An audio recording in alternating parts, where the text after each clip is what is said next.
Scanning for audio.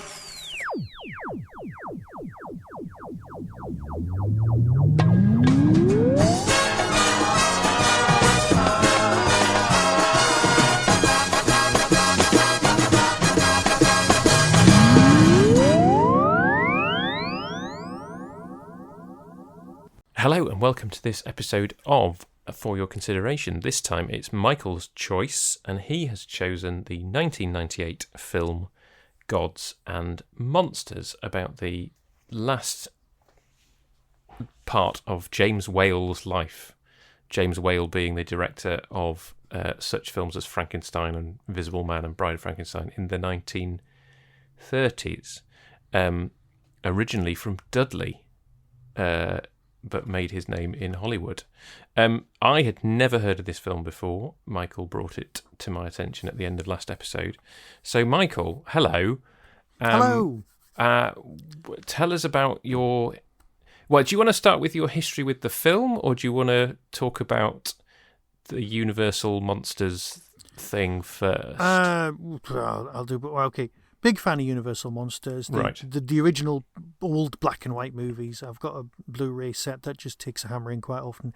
They're kind of my go-to feel-good movies kind of thing, which I've bought fairly recently. But this movie specifically I saw at the Tyneside Cinema. I think it was about a year after I'd seen Ed Wood. I knew there was a Frankenstein connection. I thought I'd go and see it. And it's at the time I'd seen McKellen, I think possibly in Richard III, which he'd produced himself, which was very good. This is the year before he does the X-Men, and I think 2 years, and then he signs up almost immediately for Lord of the Rings. So this is when McKellen's basically just someone who had, well, let's go back to Doctor Who. He's the guy who wasn't in the 30th anniversary special because he'd backed out at the last minute, which is why there's a character in it called Syrian. Sorry, are you saying that Samuel West's character in Dimensions in Time was going to be played by Ian McKellen? Absolutely, 100%. I did not know that fact. I did not know that. Oh my God, I've told you a Doctor Who fact, which means, logically, it could be wrong. No, now you say that, I'm like, okay, maybe I've vaguely heard that before, but no, I mean, yeah. Wow, okay. So that would have been his first sort of foray into Doctor Who, which would have taken us down a whole different direction. Well, it would also mean that he would have been in my first Doctor Who story. That's true. Yeah. That's true. So anyway, I go to the Tyneside Cinema thinking, oh, I'll enjoy this. And it's also got the guy out of The Mummy in it.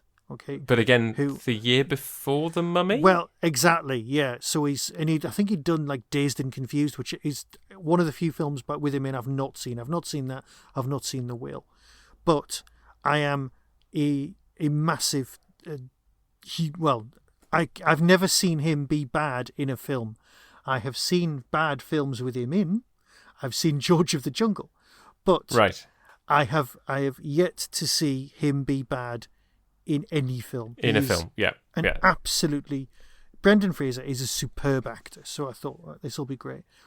I remember watching it and enjoying it massively at the time. Right. Because it's about filmmaking, it's about the past, it's got parallels. It has got some stuff going on that's a bit similar to Ed Wood, which I had enjoyed a lot more than anybody else. And I just really liked the movie. And I bought it on DVD, had it sort of hanging around, and then I had it on VHS. I never got around to DVD until I decided to do it for this. Right. So I'd suggested it, and then sort of as I was watching it, I was going, oh, bits of this haven't aged as well as I would have thought, which we'll cover in a bit. Okay. At all. And I kind of almost regretted it because the acting was superb. The story was good. I hadn't realised that it's based on a book, which is a fictionalization of the end of his life. So the character of Clay, which is the one Brendan plays, doesn't actually exist No. in real life. Yeah. But he's used as a tool to tell the story of Whale's life and Whale's eventual death, which is what this is. So it's got touches of Sunset Boulevard and a few other things as well. So because he's like old filmmaker who ends up in a pool and the fact that it's about the end of his life, really, because it's a celebration of him as a person, but also it's a dealing with his stroke and this is going to sound very depressing, but it is. I don't know, is it an uplifting film or not? I kind of thought it was, but it felt less uplifting watching it now. Yes, I mean, it has moments of humour in it. Yeah. There are some genuinely funny moments in it, but I think I would say that it's a film that is deeply melancholy. Yes. Yes, that's a very good reading of it at all. I think if you want one word to sum it up, then melancholy is the word. Which is obviously, that's not a bad thing. That's just an idea of like the kind of film you're getting into if you choose to watch it off the back of our podcast. Yeah. Yeah. So it made me kind of look back at some of the other films that we've chosen as well, or that I've brought to the table. And yes, I can compare it with Ed Wood, but also because Ed Wood's about one person's love of film and how he makes it despite what's going on and all of that. But it's also about his relationship with Bela Lugosi, who is the person who was originally hired to play Frankenstein and was actually on the posters for a while. So because he'd played Dracula beforehand. Oh. So Ed Wood's got that Bela Lugosi thing going on, but here we've got there's a whole Karloff storyline as well. Do you know what Boris Karloff's real name is? Because he's not called Boris or Karloff. It wouldn't surprise me to find that it's something boring like John Smith, but it's so dull. It's wonderful. I'd love to have it as a pen name, and it's William Henry Pratt. Wow. Okay. I know. And you're like, so what? Boris Karloff obviously suggests someone from a Slavic background, but he wasn't. No. I think nearly everyone's English. Like it's weird. I mean, okay. Here's the thing that blows everyone's mind. Yeah. Esther Lanchester, who's the woman who plays the bride in Bride of Frankenstein. And she's played in this. Okay, by Rosalind Ayres. Yeah. Right. So she's in this. Wife of a Doctor Who actor. And in real life, she was the nanny at the beginning of Mary Poppins who gives up the job. So years later in her career, she's the first nanny, the one who gives up, and then Mary Poppins turns up and replaces her. Because she's like, the children are unmanageable, and then she storms off. Seriously? It's the same actor, yeah. That is the mind-blowing thing. You're like, but that's the bride? And then this is her later on?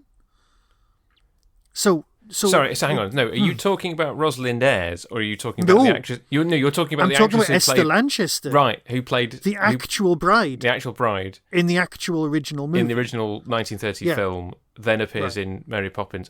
Right, okay, fine. Yeah. I'm following you now. Sorry, we're skipping to Doctor Who actors and also. So, No. We haven't done the actual Doctor Who actors, which is a proper thing. The thing is, I love Frankenstein. I think it's great, but this is the podcast that I did more research than is healthy for me. Right. I went away and I listened to Derek Jacobi. Right, okay, so this is the way my brain works, and by works, we're going to be vague. I go, okay, we're doing this. Oh, I'll just rewatch the original. I know, I'll watch this with the commentary so I know more about the film. Fair enough. We often do that. I think I suppose I better watch Frankenstein. Well, if I'm watching Frankenstein, I should watch Bride of Frankenstein. Okay, so I do that. And then I go, well, you know what? I've never really read the original Frankenstein, so perhaps I should do that. So I then went away and got Derek Jacobi's audiobook of that as well. And I listened to which has put my Big Finish listening back weeks, because it's a big old, well, it's not a massive book, but it took some time getting through. And so then I was comparing the original the original story of that with this and so on, and then it just became big. So what I was thinking was, some of the other stuff I've brought is like Galaxy Quest, and that's about fan interaction, and there's fan interaction in this, and Ed Wood's about fan interaction as well. And I'm just wondering, and there's another film that I was going to bring as well, and that's also about people trying to make movies. And I'm thinking, is this just me with a selection of films about people trying to make films? Is that what I'm about? Is that what this really is secretly all about all along? Is just about versions of fandom in movies. So I mean, that's I don't know, because it's an okay strand to have, isn't it? I think. Well, it is, but then there's the very suspect fan at the beginning of the film. If we're going through the narrative, the one who comes to interview him and ends up taking his own clothes off. Yes, and who then turns up later having, having done the same thing, but to somebody with actual power. Well, yes, yeah, and then having, secretly arranged a reunion at which James Whale is like, oh gosh, this was not what I wanted. This is not what I signed up for. According to the audio track, the guy who was doing Karloff, most of that's a prosthetic, based on the live casts of Karloff made in the 50s. Oh, wow.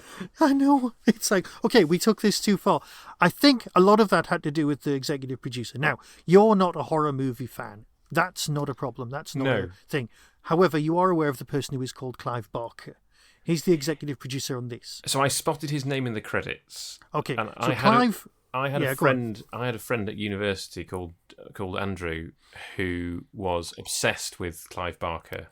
Yeah, he's the sort of filmmaker you get. I mean, he was obsessed. With, He was obsessed with horror movies. It's the Hellraiser films. Yes. And he'd recently written a book. Did he written Weaveworld? I can't know. Didn't he write a horror film? He wrote a horror novel for kids. Oh yeah. He did some great stuff. I don't know where he's vanished to. I mean, I know he lives. I think he's still alive, in the right? Hollywood Hills.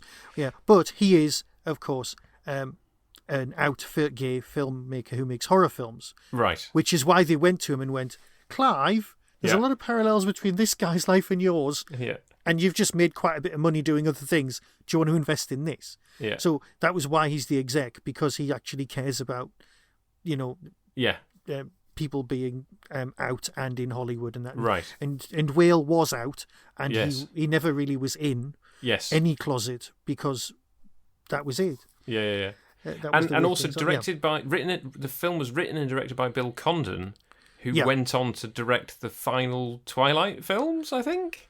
Ah, well, there you go. See, that I hadn't spotted, but that makes a ludicrously large amount of sense. I did briefly look at his filmography. He directed I think he's had quite an eclectic career. Yeah, but clearly, I think clearly likes the sort of horror side. So it's very interesting kind of creative team, and as you say, based on a book. Yeah, based on a book. I think it's called Father of Frankenstein, and that was then converted. But then you've got, is it an auteur piece because it's the writer director thing? But it won the Oscar for best adapted book. Right. I think. Okay. I think that's what it won for. So it's it's an Oscar winning piece.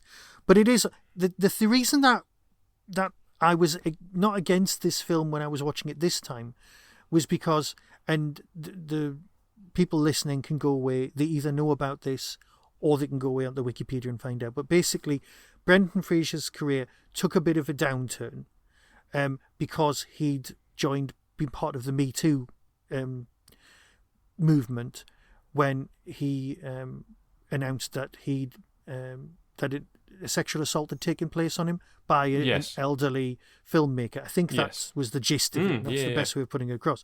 So when I'm watching this and I'm watching Brendan Fraser get sexually assaulted by an elderly filmmaker, I'm like, oh, this is landing differently now than it did then, and it feels really. It felt not. Well, it wasn't meant to feel great because the guy's meant to trip. He's trying to trick him into killing him. Yes. It's like the way that you rob a bank, it goes wrong, and you end up committing suicide via police bullet. Yes. Because they end up killing you. That kind of thing happens in the States. So that's what he was trying to do in this narrative, but because of real life, I'm going, oh, I don't feel as comfortable watching this, and then I start questioning why I brought it to the table and things like that. But what I remembered was incredibly good performances by a set of great actors. Yes. I mean, I think it is. I think it is very well acted, and I think obviously the order of events were that this film came first, and then this real life sexual assault happened. Oh yeah, it's about what 5-6 10 years later. Yeah. And I'd forgotten, and then it was when I was reading I read Brendan Fraser's Wikipedia again, and went, oh yes, that did happen to him, and he's had this renaissance recently with The Whale, and I suppose the thing about that ending that makes me uneasy is because that's very clearly part of the fiction.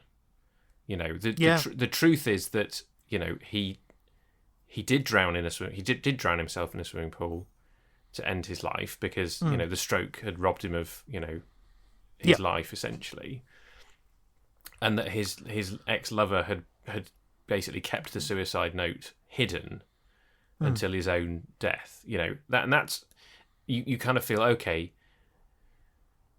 That guy, David, I forget what his name was, David, who briefly appears in the film, doesn't he? He briefly appears in the film. Yeah. But you kind of feel, well, this was the significant romantic relationship of his life. Mm-hmm. And then James Whale was living with another guy at the end of his life. But obviously both gay relationships. And what they've done is they've gone, no, we're going to completely ignore them for the purposes of the narrative, and we're going to invent this guy who didn't exist and who is has an interesting narrative arc through the film. But it's one of those things where it made me feel uneasy because this was a real life story and it was being.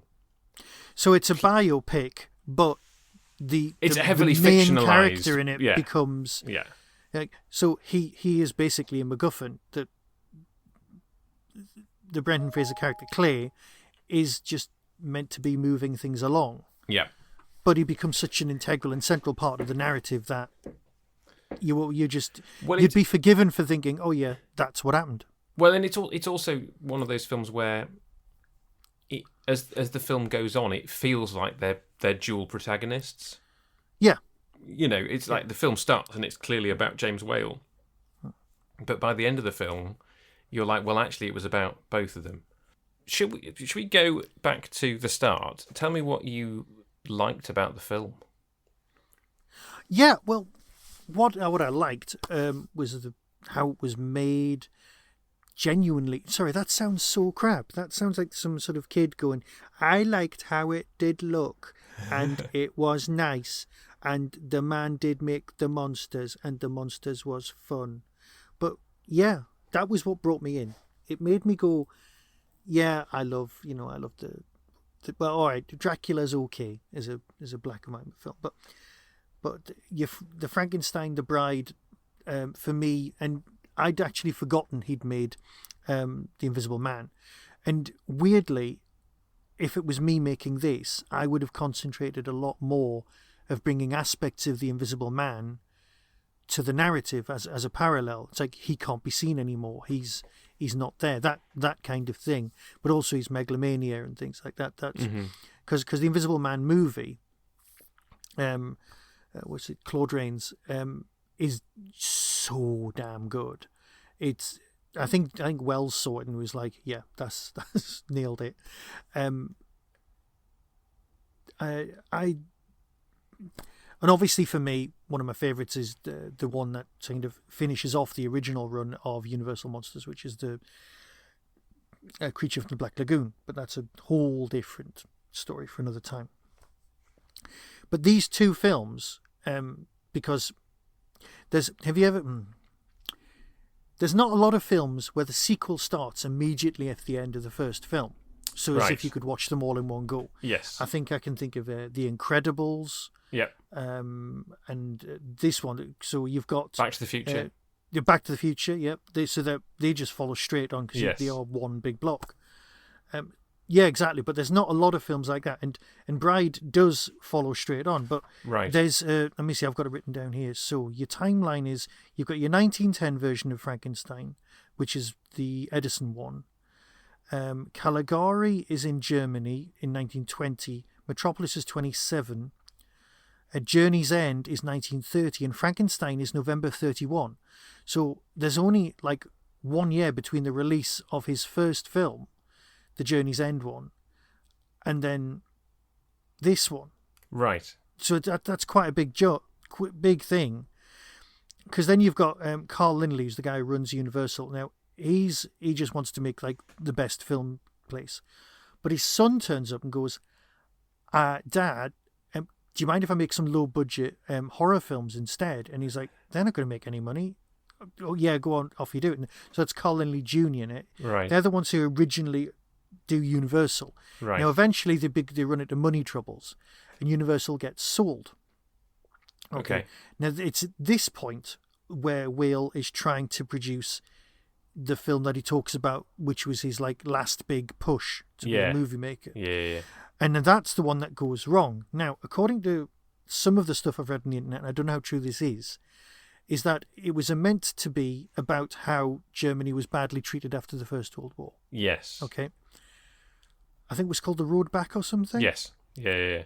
But, and according to some websites, there was interference by, and we're going to figure out exactly together what I mean by this, interference by the German government in the 1930s. Yes. Yes. That's what I read. Yeah. Who basically took some of the teeth out of it. And it was influence of that. So you're not going to be able to fight that kind of influence. It sounds to me slightly odd, because you would think that the Nazis would have been on board with a narrative that said Germany had been badly treated after the First World War. Well, that's what threw me completely, because I was thinking the same thing. Now, I know that me and you went to bits of the same film school, but not quite, because I was doing my main filmmaking degree at Northumbria University. And when we were there, we saw Triumph of the Will and a lot of other German propaganda. Okay? Right. Just in order to do the propaganda segment of the study. And one of the things that I was taught was that, right off the top of my head, I'm going to say Goebbels, but was it Goering? The Minister of Propaganda. Goebbels was the propagandist. Yeah. Okay, so Goebbels turns up, and the Germans had made this incredible piece of filmmaking where there's this horrible foreign character, and they're murdering kids, and this big, tall, Teutonic blonde man turns up and saves the day, and all the filmmakers were like congratulating themselves, pat on the back, going, "Oh my God, this is brilliant. This brings up all of the Nazi values and everything." And apparently it was a terrible movie. Okay. And Goering absolutely loses it with them. And he's like, "This isn't what propaganda is about. This is blatant. This is just terrible filmmaking with too blatant a message. It's not subtle. It doesn't sell things. It doesn't have an underlying theme of, our message. It doesn't have any of that. It's just blatant. And if it's blatant, they'll see through it." That's not actually... He sent that back to the drawing board. And that story stayed with me. So perhaps it was too obvious, or I don't know what was going on, but I don't understand how that worked. But that is what ended his career in filmmaking. Yeah. And he lost his... But he'd also made a musical as well, which, I mean, obviously, I don't want to play into the gay stereotype, but I can see musicals working, but I can't see how it would work here. And also, the reason that I did that list of all of the films that were made in that order, because what we were taught, I don't know about, well, what I was taught was that you had the German Expressionist cinema, your Caligaris, your Metropolises, and all of those.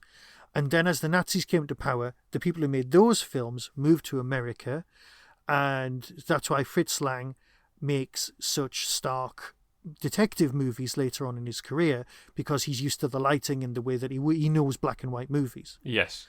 But here we've actually got in the actual shooting script of Frankenstein, and a lot of stuff written by Whale going, "Make the lab look like Metropolis." It actually has that written down. Right. So he's taking that German stuff, which was made, a decade earlier, if you think about it. Yeah. and then giving it back to us. So in a sense, he's recycling stuff that existed a decade ago and making not a cheaper version, but the Americanized version, or in many respects, because of the cast, a British version. Because so many theatre directors had moved to the States when talkies came along and were just responsible for teaching people how to talk properly, how to enunciate, how to perform. So that's why there were so many British directors at that time in the States, which is how come. So as the technology had developed, he'd seized the moment. So it's always the people who you don't really suspect who can seize the technology and use it as it emerges who come out on top. Yeah. So maybe we should have spent more time with YouTube earlier on. Oh no, hang on, you did. It was me who didn't. But it's too late now. Yes, but in hindsight, there's all the things that the YouTubers do, like consistency. That was my problem. Was consistency in terms of I'm never very consistent in terms of a release schedule. Like this podcast last year was about as close to being consistent as I've ever been. I suppose the interesting thing about the film for me was how little really of the filmmaker we got. Obviously you had the parallels with the end of the way that the end of the film was shot and the way that he kind of turns Brendan Fraser into the monster. And it's on a stormy night. They're clearly playing with the sort of the mise en scène, to use they're playing with that. Let's go for it. They're playing with the setting of the original film. They're kind of going, look, this is the guy that directed Frankenstein and Bride of Frankenstein. Let's have the climax of this film about his life on a dark and stormy night. It's not very subtle, right? So that worked. I'll grant you that. Yeah, that worked. I think what I was slightly kind of thrown by was, you had that one big flashback to where they're filming the scene with the bride, where you get to see them. They've kind of, and obviously they've just shown you the clip of the original film, and then they kind of cut to, here's our recreation of it, so you can kind of directly compare. Because I haven't seen any of these films. I've just seen. See, that was one of the reasons that I wanted to discuss this with you. So I've seen all the famous clips. All the the close up of him, the Frankenstein's monster, kind of So I've seen those famous clips because you can't avoid those famous clips. But I've not seen the films. Obviously, I've now seen a few more clips from them in this film. It's only an hour and 10 long. What? Oh, they're both an hour and 10 long. It's incredible. Yeah. So, and I thought that was a lovely scene because it gave you a sort of insight into, or at least a moment of his directing career. You know? Whether he was actually like that on set, I don't know. I don't know how much kind of. He looked exactly like McKellen, though. If you ever see an actual photograph of him as well, that's freaky. How much he looks like him. So what I'm saying is that was a lovely kind of scene, but I was like, well, this film isn't really interested in that. No. In this, and I suppose it's reflected in the beginning, like he's not interested in picking over the bones of his career, because when the guy comes along to interview him, who's clearly a fan and is the kind of fan who's like into the minutiae of the whole thing, and James Whale is just not interested, and obviously does the whole kind of strip interview. He's like, to make this more interesting for me, you're going to have to take your clothes off to interview me. And then obviously you have a little bit of flashback to his childhood, and then the frequent references to World War One. Yeah, there's a lot of those. Referencing Journey's End. It was Journey's End, isn't it?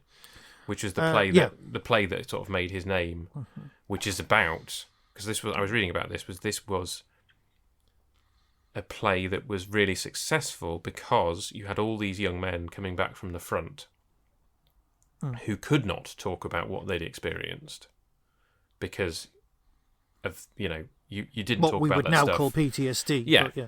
But also I think because of the environment was that you didn't talk about that stuff.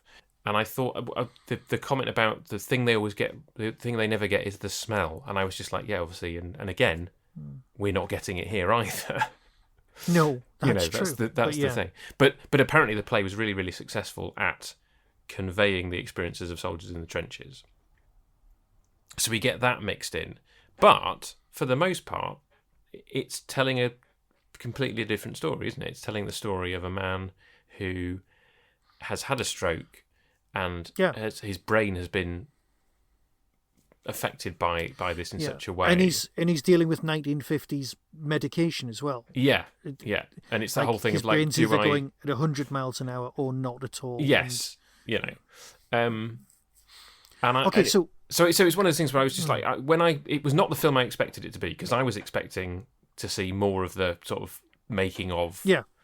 I mean, I haven't seen the whole of Ed Wood, but Ed Wood is more, his. There's a lot of actual filmmaking happens in Ed Wood. And I'm not necessarily saying that's a bad thing. I'm just saying my preference would have been to see more of, because there's two scenes life. that take place in the lab, where you've also got the one where, although Brendan Fraser's character is seen throughout the narrative as a version of the creature, the monster, the Adam Frank,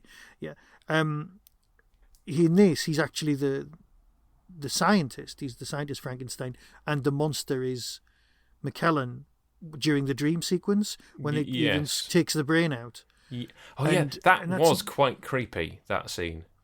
That's about as creepy as the original movie gets. It doesn't get much more creepy than that. Right. So if you can handle that, I mean, it's you can. Yes. Yeah. Well, I think it's one of those things where you're just like, well, we're seeing this in black and white, and there's a huge difference between hacking the top of a head off and pulling a brain out in black and white and colour. Yeah. Right. It's a very different kettle of fish.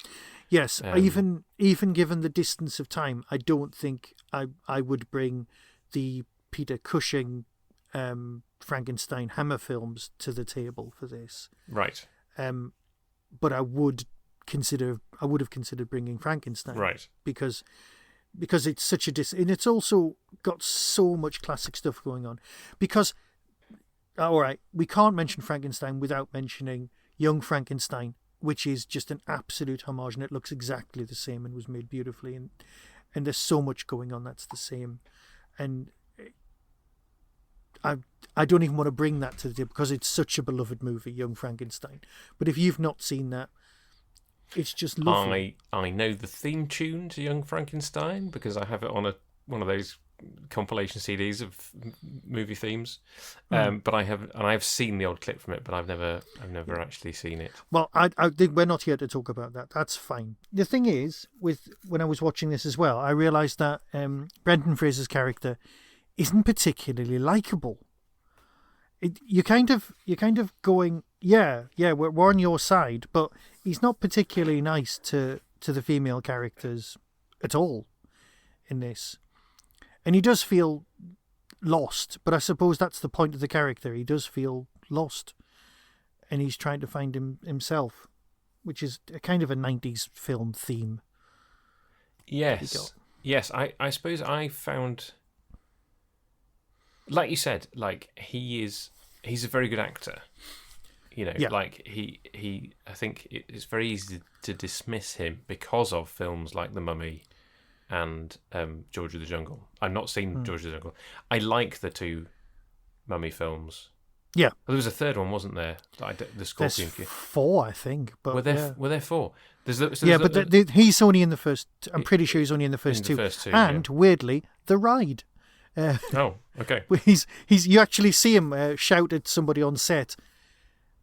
I'll explain another time. Anyway. But basically, the Mummy, the ride based on the 2 movies he's in, he does appear on a video screen as part of the ride. Yeah. So I like him as an actor, but you're right. I think I suppose the 3 main characters of the film are Clayton Boone, played by Brendan Fraser. You've got James Whale, played by Ian McKellen, and then you've got Hannah, the housekeeper, played by Lynn Redgrave. Doing whatever. Who's apparently the auntie of the current brigadier, rather than. I saw the family tree. Gemma Redgrave's aunt. Yeah. Yes. Obviously, she's a loyal servant to. Well, that's it. She's basically. She's playing it totally straight. Okay, yes. I get that, but she's also playing it as a character who would be in one of Whale's films. Right. She's got the weird Middle European accent. Yes. That so many of the characters in like all of the villagers would have had in these films, and she's almost person? Igor. Well, I know there was a housekeeper, but right. That's all I know. Right. And so I don't know if she had a weird accent or not. Yeah. Yes. And she. I mean, she's. I suppose she's part of, and I said earlier the melancholy of the film. Like, she is in some ways at the heart of that, because she's this dedicated servant to this master who she clearly loves him in the way that housekeepers love masters in stories. It's a very conventional, we've seen that kind of story before. She obviously has certain qualms about his sexual proclivities, shall we say? That's fair enough. And yet she herself, there's that scene where she sort of explains that she doesn't make God's rules, and it's almost like she has her own view on it. And it's not for her to kind of pronounce judgment, as it were. But also she is relieved when she finds out that Brendan Fraser's character is not gay. There's just a weird cocktail of like attitudes going on in the film. There really is, yeah. Also, Princess Margaret. Oh yeah, this is clearly pre The Crown. Yeah. When did she died? Early 2000s, I think. I think so. Yeah, that sounds about right. She would have been alive when this film came out. She's played as being a complete moron. Yeah, and I don't get the impression that she was. Or am I No, but wrong about it's that? Americans. It's Americans telling American stories. I think. I suppose so. I mean, yeah, like after The Crown, you're never going to portray Princess Margaret as anything other than, well, a reasonably heavy drinker and smoker, to be fair. Well, which she was. Which she was. But I suppose at the time she was just second fiddle to the Queen in perception. Well, but obviously only recently so, because this is late 50s, so the Queen's only been the Queen for like 5 years. That's true. I don't know. Yeah. Anyway, she was a socialite, I suppose. Yeah. So I don't know, but she's only in it for like a few minutes. Yes, she's there to perform a function, of him kind of initially getting the invitation and not wanting to go, and then changing his mind because he's like, I can play that I have this hunky young lover, even though I don't have a hunky young lover. So he's just one-upping, the other director guy who he doesn't like, and it's... Yeah. So you have to remember that we're dealing with... Obviously, society moves on. How do I put this nicely?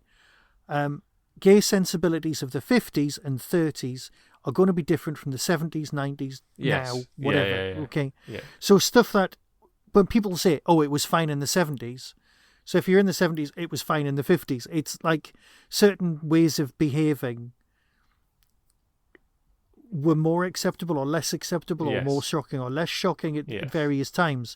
So you've got to have that going on. And also, this is the 50s, you've got the time of the McCarthy witch trials, witch hunts. Yeah. So that isn't really gone into this at all. No. Because it would have been very tempting to introduce things like that. But you're going to end up over-egging the pudding if you try to make things even more... realistic than not. So, and also there's the whole aspect of, and they touch upon it, when he's having the conversation with David at the party, where he's like, I'm not in the closet, and he's like, well, yeah, but the rest of us are. And it's a fascinating thing, because apparently he was, never in the closet. Yeah. But had a successful career, at least for that, that time. And you're just like, well, what was it that enabled him to navigate that world that left? And my wife for a while was a big fan of Queer Eye, Okay, yeah. I don't know if you've ever seen Queer Eye for the Straight Guy at all. I think I've caught a couple of episodes in. It's a fairly standard kind of. But it's a makeover show, yeah. Yes, with 5 gay blokes who all have their different specialities, and she pointed out that it's one of the interesting things is that. Sorry, I'm imagining the Fantastic Four with them all having superpowers. Yes, the point is that there's the guy who does like. I forget, Jonathan Van Ness, I think he is. He's excessively camp, right? Excessively camp. He's like stereotypically, okay, of course you're gay. But then there's a couple of the other ones who are very much not at all. Like, their voices are not gay. They don't present as gay. And it's this thing of, like, she was saying that, like, I think it was possibly one of the episodes, and he was talking about the fact that, like, he in a sense, he could never be in the closet, right? Because he wasn't ever able to act in a way that wasn't read as gay, if that makes sense. Absolutely. Does that make sense? And I just wondered whether there was an element of that with the real whale, that maybe it was just so obvious that there was no point in hiding it. Yeah. And I don't know, because obviously the way that McKellen plays the character is that he's not, he doesn't play to the camp stereotypes, does he, in this film? No, but some of the things he says. What's that great line about double entendre? The best thing about double entendre is it's only ever got one meaning. It's like he'll say outlandish things that could have two meanings, but really they've only got the one. Yes. I think it was Ronnie Barker who said that. Right. Okay. But it was yeah. Anyway, I did enjoy it. I didn't enjoy it as much as I thought I was going to, but that's where we're at. I'm glad we've discussed it. And I'm glad it gave me an excuse to revisit a hell of a lot of Frankenstein. Right. And get just as angry as I always get about the very first title card in the original movie, which you won't have seen. Right, here's my question. Who wrote Frankenstein? Mary Shelley. Okay, guess whose name is on the front of the film as the author of Frankenstein? Bram Stoker? Nope. Mrs. Percy Shelley. Oh! Yeah. Oh, I see. Right, so not that they've misattributed it to the wrong writer. Oh, no. But I got angry then, more angry now. It's something I would absolutely fix. Ooh. Now, I know that this film's actually based on a play by someone called Peggy Webling, because they bought the rights to that. Right. Because Frankenstein itself was out of copyright, which is how come there's so many versions of it. Right. Which we've covered before, which is why there's so much Shakespeare. Okay, but we've done that before. So that's my last thing. I've got so much other crap to go on about. I might do a separate podcast where I review Frankenstein the book, just for myself. Right. But that's separate. Okay. Anyway, so do we want to do our traditional Doctor Who actors? Yes, we should. Well, I think we talked about this last time. Obviously, Ian McKellen himself was the voice of the Great Intelligence in Matt Smith's second Christmas special. I believe so. The Snowmen? Yes. Was that his second one? The Snowmen. Oh, no. No. Doctor, the Widow and the Wardrobe was his second one, wasn't it, I think? Yeah, which had so much promise. It's one of the worst. Anyway, I've not seen it and since. And what a waste of Bill Bailey. It's a waste of Bill Bailey and a waste of Narnia. Anyway, the Snowmen. So, yes, I think... Androzani mentioning... Yes, I'm sorry, I'm having flashbacks now. You're right. Yes, the one of the Claras, and the Doctor accidentally gives the intelligence the idea for invading the London Underground. The London Underground using a lunchbox, yeah. Yes. Ian McKellen, the voice of the Snow Globe. Yes. Basically. Which, I don't know, I feel that they could have used him better. But maybe he was just available for a voice role and they were like, well, can we get you in a booth for... Because I suppose by that point he was very famous. I would go for exceptionally famous, yeah. Okay. National treasure level, yeah. Sorry, before we go on, I can't remember when we did Chariots of Fire, did we talk about the Ian Charleson Prize? Hang on, we did definitely talk about a prize. Was this the one you were going to be given? No. So no. Following his death from AIDS, there was and it still is, as far as I know, there's still a prize. There's an Ian Charleson Prize for I think it's to do with a performance in British theatre, and the first person to win it was Ian McKellen. Okay, we haven't discussed this. Go on. And in his acceptance speech, he basically said, I shouldn't be here. He should be here for his Hamlet, because he basically was dying whilst he was doing Hamlet. And everybody who saw him do Hamlet said he was absolutely amazing. And nobody knew he was dying of AIDS, and, you know, all that kind of... Anyway, and so, yeah, Ian McKellen was the first winner of the prize the following year when it was instituted. But I'd never heard of him until... I can't remember whether I saw X-Men before I saw Lord of the Rings, or... Yeah, I think possibly Lord of the Rings was my first introduction to Ian McKellen. So it's fascinating to see him kind of pre his mega fame. Well, if you get the chance, see the Richard III. It's very, very good, but it's set in an alternative 1930s. Okay. And it's yet another chance to see Ian as in a Nazi uniform, a bit like the other film that came out about this same time, where I think it's called something like The Apprentice or something, where he plays an ex-retired Nazi. Okay. Yeah. And then obviously in X-Men he plays a victim of the Nazis. So yes, we've already mentioned that Rosalind Ayres, who played... Oh, sorry, one more thing. Yes. Ian McKellen at this point in his life is 59. He's like 6 years older than me, and he's playing somebody who dies. So this film made me feel very ancient. Yes, somebody who dies by suicide at the age of 60-something. So he wasn't that much younger than the guy who was portraying. He'd had a stroke? Yes. Sorry. Yeah. Exactly. No. Sorry. I was already feeling old. Yes. But anyway, So Rosalind Ayres, who played... What's the name of the actress who played the bride? Esther Lanchester. So Rosalind Ayres, who played Esther Lanchester, is the wife of Martin Jarvis. Him from Vengeance on Varos, Invasion of the Dinosaurs, and The Web Planet. And The Web Planet. So that's a stretch. The actual Doctor Who actor that you said I might spot is Pamela Salem. Yes. Who played his mother in the flashbacks. Very recognisably her, because her voice is so distinctive, even if she's putting on an accent.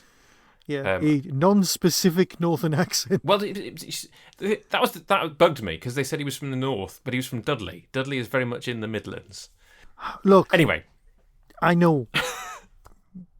Trust me, where I'm from, I'm in Yorkshire right now, but I'm from Newcastle. As far as I'm concerned, I'm in the south. Well, yes. Right? So, yeah, my wife kicks off if you say that she's from further south, because she's from Manchester, and it just gets out of hand. There's a line in... I think I've told you before that all of my mates at uni who were from Sunderland or the near environs said I was from the Midlands, and I was like, no, I'm not. Sheffield is in the north. It's the start of the north, but it's the north. It's in a north. Yeah, I'll let you on. Dudley is most definitely in the Midlands. Yes. I discovered it was in Worcestershire at the time, and obviously now it's part of the Greater Birmingham morass. Yes. But yeah, so Pamela Salem, she of Toos from Robots of Death, and Rachel Jensen from... it's Rachel Jensen, isn't it, I think? It certainly is, yes. Who was in Countermeasures and was marvellous. From Remembrance of the Daleks, who is... I've no what's not shame. No shame in saying that she's definitely one of my Doctor Who crushes. I don't think you'll be a lone one, though. No, I mean... That's standard, isn't it? A very beautiful woman. I mean, not looking like that in this, because she's clearly wearing some kind of prosthetic to make her look old. Right, okay, so we've done Doctor Who actors. So are you glad I brought this, or not? Or... I like Night of the Demon and probably the Breakfast Club. It's one of those things where I'm just like, well, this isn't a film that I would have watched. I was what's the word? I was held by it. It kept my attention. It's probably not something I'd watch again, but it's a film that I have watched and appreciated in the moment, and have enjoyed chatting about it. So I think. No, that's good. I would say, I would say to anybody who's found our conversation interesting, it's worth watching the film. Absolutely. And I do not regret bringing it now, although I did have a qualm at the time, but obviously that's different. Okay, so that leaves us with one final thing for next time. It's your turn to select. So we are recording this on the 30th of September. Yes. Which is the 60th anniversary of the first broadcast of Thunderbirds. Oh, yeah. So I had something else planned, but I thought timing-wise, it's time to do Thunderbirds. Which one? Well, so or two. Listeners may be familiar with the fact that there was a recent 4K restoration of Trapped in the Sky and Terror in New York City in cinemas. I did not make it.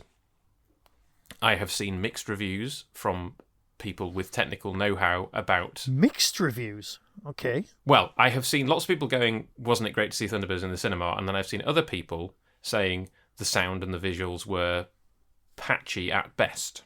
Okay. I have not seen it, so I cannot comment. And they've just announced the Steelbook today. I am not going to be buying the Steelbook. I have. Right. I might get the Blu-ray eventually of the whole series when it comes down in price. I have them all on DVD. Anyway, so that's by the way. Those two episodes seem to always get picked. Now, Trapped in the Sky is fantastic as a pilot. It's a great episode, and we will talk about it when we talk about Thunderbirds. I am going to go slightly off the beaten track, and I'm going to pick 2 episodes to watch, and I'm going to invite you, Michael, to pick a third if you so choose to add to what we do, if you would like to pick an episode of Thunderbirds that you particularly like. We are going to do The Imposters. Okay. And Move and You're Dead. Right. I don't know Thunderbirds half as well as you. Right. Although I know I've seen one. I even built a Tracy Island at some point for someone. But that's another story for another time. Right. Possibly next time. But yes. So I think we'll stick with the 2. I don't know the titles. Right. Like, for me, it would be like a Friends episode. The one with the massive aeroplane thing and the runway scene. Yes. With the little wheels underneath. That was what it would be for me. Yes, so that's Trapped in the Sky. Right. I mean, I was tempted by that, but I think it's... Well, we will talk about it because it's a big part of why I'm a Thunderbirds fan is that first episode. But I wanted to do 2 episodes that I particularly enjoy the 2, and I'll have watch nostalgia the 2. for. So I'll send those 2 to you. Yes. We will talk about the whole series. We'll talk about our own experiences of it because you are half a generation older than me, so you will have had a different experience about watching it for the first time than I did. So it's going to be really interesting to compare. I saw Thunderbird 6 in the cinema. Oh, yes. And then obviously there are no Doctor Who actors to spot because it's puppets, but there are Doctor Who actors to listen out for. Which we will. Most definitely. That's excellent. And right, well, that's great. Oh, and one Hitchhiker's actor definitely to listen out for as well, if you know that. Oh, you don't know. Oh, interesting. Okay. Okay. No, I don't. Oh, I'm pondering now. It's a very small part in the TV series of Hitchhiker. Okay. That's the bit I needed to ask. It's yes. Into which flavour of Hitchhikers am I listening out for? It's a small bit part in the Hitchhiker. TV. I shall scribble in my notebook and I shall join you again next time. Yes. I have very much enjoyed this as usual, Michael. I will say goodbye and leave the usual final au revoir to yourself. Be seeing you. That was the Tin Dog Podcast. All topics discussed are the intellectual property of the copyright owners. No infringement is intended. Why not follow the show on Blue Sky at tindogpodcast.bsky.social. If you've enjoyed this podcast on YouTube, please click like and subscribe. To contact the show, email tin-dog@hotmail.co.uk. The Tin Dog Podcast is a founder member of the Doctor Who Podcast Alliance.